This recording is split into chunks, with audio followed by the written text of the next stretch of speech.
Welcome, deep divers. Ever wonder how big policy decisions made in Washington actually trickle down? How they might affect things like religious freedom, maybe in your community, your job, or even schools? Yeah, these aren't just abstract debates, right? They often end up in official documents, directives that really guide how federal agencies operate. Exactly. And today, we're doing a deep dive into one of those. Executive Order 12002. It's titled Eradicating Anti-Christian Bias. This was signed by President Donald J. Trump back on February 6, 2025, and it hit the Federal Register just a few days after that. So our mission today is simple. We're going to unpack what it says, why the order claims it was needed, and what it actually tells the government to do. We want to make it really clear for you. And I think what's particularly interesting here is how this specific document lays out its reasoning. It's quite detailed in listing alleged problems to justify the solution it proposes. It's not just a broad statement. It sets up a whole mechanism, really, to address these specific concerns. It gives you a pretty clear window into this administration's priorities and potential shifts in government operations. Okay, so let's unpack this. First off, what is an executive order? Many of you probably follow this stuff, but basically it's a directive. It comes straight from the president to the executive branch. It tells federal agencies how to operate, how to implement policy, but, within the bounds of existing laws. And this specific order, Eradicating Anti-Christian Bias, it uses that power to tackle what it frames as a really significant problem. Right in Section 1, it lays out its purpose pretty boldly. Protect Americans' religious freedoms and, quote, end the anti-Christian weaponization of government. It ties this back to America's founding principles, the idea that people should practice their faith without the government discriminating against them. And it anchors itself in existing laws. It mentions the First Amendment, obviously, protecting religious practice. The big one. Right. Also, the Religious Freedom Restoration Act of 1993, RFRA, as it's often called, that sets a high bar for government actions that might burden religion. And Title 7 of the Civil Rights Act, which bars religious discrimination in employment, even brings up federal hate crime laws. And mentioning those specific laws is important. It's the order basically saying, look, we're building on established legal ground here. But it's also signaling that its interpretation of those laws requires this particular executive action to address the perceived problems. Okay, now here's where it gets really specific and, frankly, quite pointed. The order doesn't just talk in generalities. It lists a whole series of accusations and examples. It paints a picture of what it calls systemic anti-Christian bias during the previous administration, meaning the Biden administration. These examples are the core justification offered for the order. It starts with the Department of Justice, the DOJ. The order alleges the Biden DOJ targeted, quote, peaceful Christians with federal charges, sometimes leading to pretty long prison sentences. It gives examples like nearly 24 peaceful pro-life Christians charged for praying or demonstrating outside abortion clinics. And it gets very specific with the individuals mentioned. Yeah, it mentions a Catholic priest and 75-year-old grandmother, and another case involving an 87-year-old woman and a father of 11 children, arrested, it says, months after praying and singing hymns. The order then points out these individuals were pardoned by President Trump in January 2025, framing it as correcting an injustice. So you see, the order is directly questioning how federal law was applied previously, particularly around protests. For many people reading this, these examples as presented might suggest, well, an imbalance in how enforcement priorities were set, building the case for a change. And it wasn't just about taking action against some groups. The order also alleges inaction elsewhere. It claims that while those pro-life individuals were being prosecuted, the same DOJ largely ignored things like violence, theft, and arson aimed at Catholic churches, charities, and pro-life centers. It mentions more than 100 attacks and notes that the House of Representatives had passed a resolution condemning that violence. So it's drawing a contrast there. Exactly. Then there's a really controversial point about the FBI. The AO states that an FBI memo surfaced in 2023. This memo apparently suggested that radical traditionalist Catholics posed a domestic terrorism threat. It even claims the memo suggested infiltrating Catholic churches as threat mitigation, and that it relied on highly partisan sources. And the order does note that memo was retracted. It does. But including it is, well, it's clearly significant. It points to what the order presents as a deep mistrust between some religious groups and federal law enforcement or intelligence agencies. For you listening, that's a critical piece because it suggests government scrutiny that could feel, deeply concerning to faith communities. It raises questions about intelligence gathering when religion is involved. Right. And beyond those specific incidents, the order also takes aim at broader agency policies. It says the Department of Education under Biden tried to repeal religious liberty protections for faith groups on college campuses.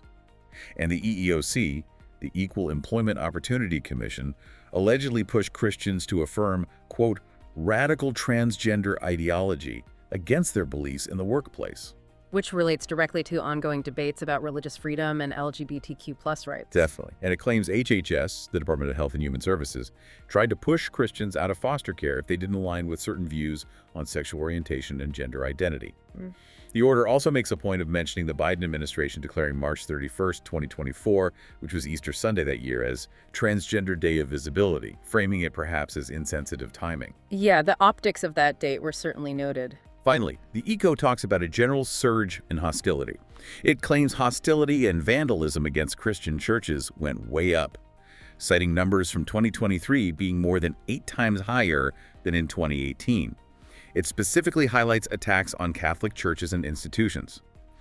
So the order concludes this section by stating the Trump administration won't tolerate this alleged anti-Christian weaponization of government and pledges to enforce laws protecting these freedoms. What's really striking when you see all these laid out is how it constructs a narrative. It's not just isolated incidents, but presented as a pattern of perceived bias across different parts of the federal government. So for you, understanding this context is crucial. The order argues these events together show a systemic problem that needs a big systemic fix. Okay, so that's the justification laid out in the order, a pretty extensive list of grievances. Yeah. So what's the proposed solution? What action does it actually mandate? Well, it's not just about identifying problems. It sets up a whole new federal body to tackle them. Section 2 establishes the Task Force to Eradicate Anti-Christian Bias. It's officially housed within the Department of Justice, and the Attorney General is the chair. That placement alone tells you something about its intended legal weight. Definitely signals an enforcement focus. But, and this is key, it's not just a DOJ thing. The membership is incredibly broad. It pulls in the heads of major departments from across the government. We're talking Secretary of State, Defense, Education, HHS, the FBI Director, the chair of the EEOC. Yeah. The list goes on. Wow, yeah, that's extensive. It really underscores that this is meant to be a government-wide effort, not siloed in one department. The idea seems to be ensuring a consistent approach to protecting religious liberty across all federal agencies. And that breadth is, I think, a really crucial insight for anyone trying to understand the potential impact. It means this specific interpretation of religious liberty, focusing on anti-Christian bias, could potentially permeate the work of almost every federal agency. Think about it for people working in fields regulated by the government or receiving federal funds or just interacting with federal services. This could mean changes. Agency actions, even ones that seem unrelated, might get reviewed through this specific lens. So let's get into the nitty-gritty. What will this task force actually do? Section 3 lays out its functions. First, they need to review and identify. They're tasked with looking back at all executive departments and agencies' activities, specifically during the previous administration. The goal: find any unlawful anti-Christian policies, practices, or conduct. That is a massive undertaking, right? Just imagine the sheer volume of policies and decisions under review. It's huge, a huge look back. And once they find something, the task force is supposed to recommend solutions. They'll advise the agency head on how to revoke or change problematic policies and suggest ways to fix things, uphold the order's purpose. It's also meant to develop strategy and information sharing across agencies, sort of get everyone on the same page regarding protecting religious liberties. Creating a unified front, essentially. Seems like it. And they're supposed to solicit input. They'll actively seek information from lots of different people and groups, including Americans who feel they were affected by anti-Christian conduct, faith-based organizations, even state and local governments, trying to get a wide range of perspectives. Which is pretty standard for task forces, but important context here. Right. Then they need to identify legal deficiencies. Look for gaps in current laws or how they're enforced, things that might have allowed anti-Christian conduct, whether by the government or private actors. And based on that, they'll recommend actions to better enforce laws against hostility, vandalism, and violence. And maybe most importantly, they can propose new actions. They can recommend to the president further executive actions or even new legislation to fix past issues or bolster religious liberty protections going forward. And that point, proposing new presidential or legislative action, that's really significant. It means the task force isn't just looking backward, it's positioned to actively shape future policy. It could fundamentally change the legal landscape around religious freedom. For you, whether you're thinking about workplace accommodations or how faith groups interact with federal programs or even religious expression in public life, the recommendations from this task force could lead to real changes down the line. And to make sure this all happens on schedule, there's a reporting timeline. An initial report within 120 days, a summary report within a year, and a final one when it wraps up. And it does have an end date.